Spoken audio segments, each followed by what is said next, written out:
This is where it all begins and ends, for me and for all of us, whether we recognize it or not. It's the greatest story that's ever been told, and the wonder is that we were all written into it. And this instance is one that's precious to me, because it's one I put together just recently.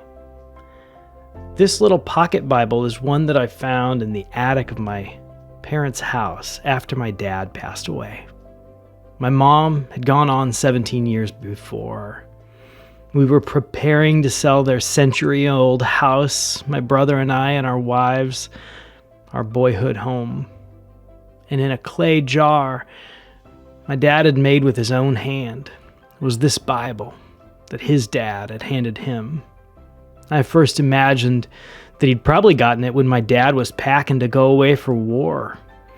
By then, his dad was in a wheelchair, and he would have been sharing the place from which he drew his comfort and his strength with his son, who would need it.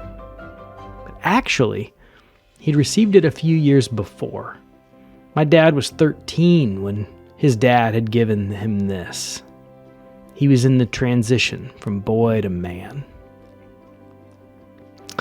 I am the Alpha and the Omega, the first and the last, the beginning and the end. We are bathed in wonders greater than we realize or can fathom, and I am fascinated by it. I'm fascinated by people, all of us, made in the image of God. My prayer is that my work would be worship and a reflection of His love.